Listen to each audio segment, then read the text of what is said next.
Hola, yo soy Teresita de Jesús Palacios Hermanas y les voy a presentar el modelo Six Sigma del tema de la unidad de sistemas de calidad. ¿En qué consiste la metodología Six Sigma? La metodología Six Sigma busca proporcionar la información necesaria para implementar la máxima calidad del producto o servicio en cualquier actividad, así como crear una atmósfera de confianza y comunicación entre todos los que intervienen en el proceso. La información, ideas y experiencia aportadas por todos los miembros del equipo ayudan a mejorar la calidad.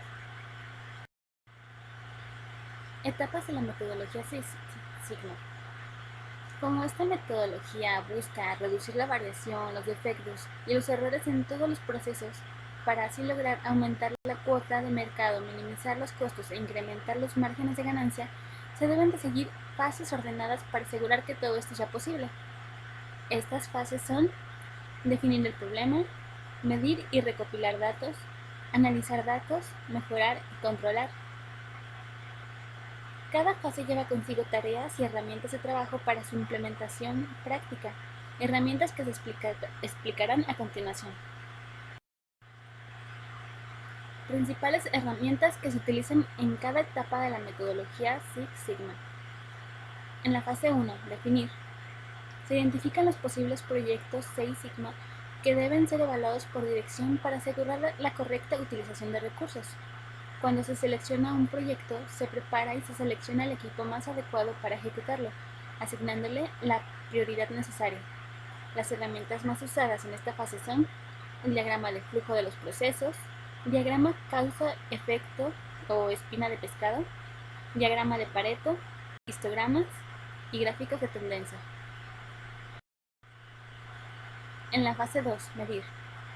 Esta fase consiste en caracterizar el proceso, identificando los requisitos clave de los clientes, las características clave del producto y los parámetros que afectan al funcionamiento del proceso y a las características o variables clave.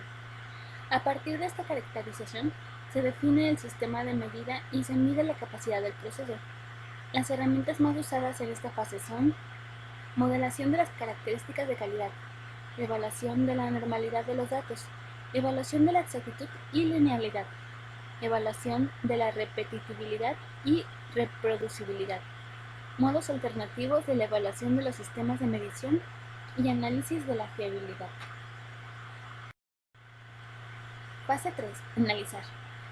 En esta fase, el equipo evalúa los datos de los resultados actuales y los históricos. Se desarrollan y comprueban hipótesis sobre posibles relaciones causa-efecto utilizando las herramientas estadísticas pertinentes.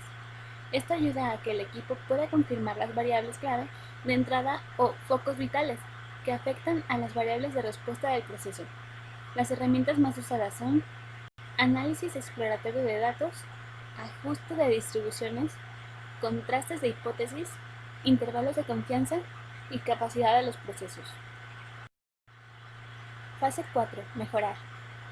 Para esta fase, el equipo busca determinar la relación causa y efecto para predecir, mejorar y optimizar el funcionamiento del proceso. Por último, se determina el rango operacional de los parámetros o variables de entrada del proceso. Las herramientas más usadas son análisis de correlaciones, regresión simple, regresión múltiple, análisis de la varianza multifactorial, modelos de series temporales. Por último está la fase 5, que es controlar.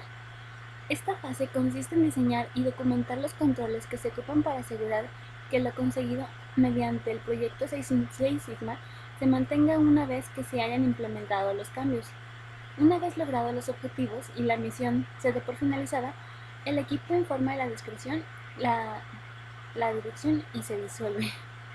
Las herramientas usadas son control estadístico de procesos, control de fabricación, gráficos de shapework, curva característica de operación, gráficos de control por variables, gráficos de control por atributos, análisis de la capacidad mediante gráficos de control, control estadístico de procesos, control de aceptación, muestreo por atributos y muestreo por variables.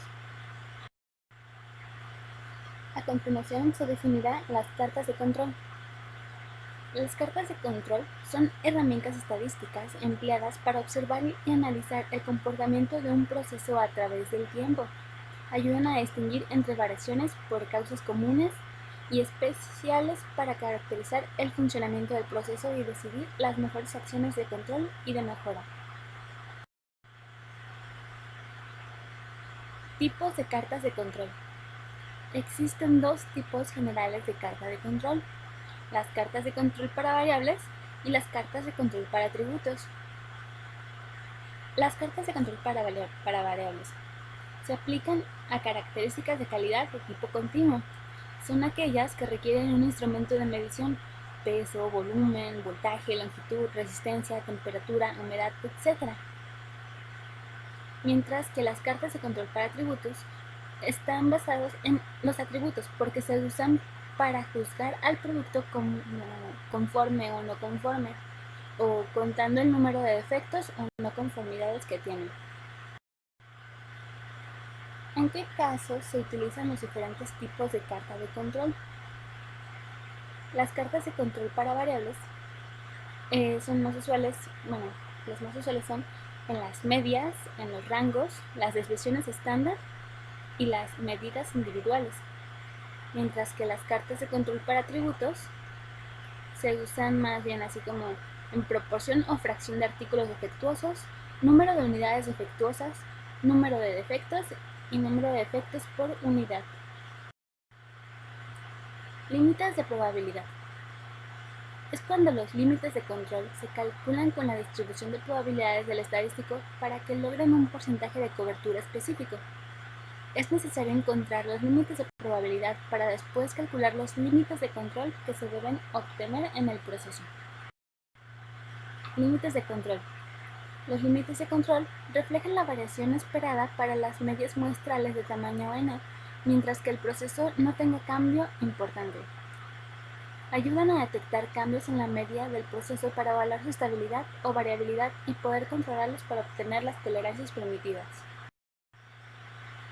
Ejemplo: se mide el promedio del contenido de 3 botellas tomadas al azar una vez al día por 30 días y se registra en una línea de escala como la que se ve a la izquierda, que posteriormente se gira de manera vertical, como se ve en la derecha, y se distribuye según la fecha en la que se haya registrado.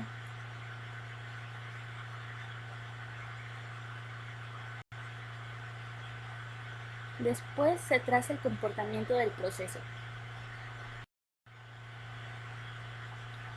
Muy bien, ahora recordamos que estas eran medias, entonces vamos a sacar el promedio de los promedios y así se traza una línea central que defina el comportamiento del proceso. Esta está representada con una X con una doble barra, pues es el promedio de promedios. Después, tomando en cuenta un nivel de confianza del 99%, se saca la desviación estándar y se traza una línea de 3 desviaciones estándar de ambos lados. Uno es hacia arriba y el otro es hacia abajo, dando en total los Six Sigma de este método.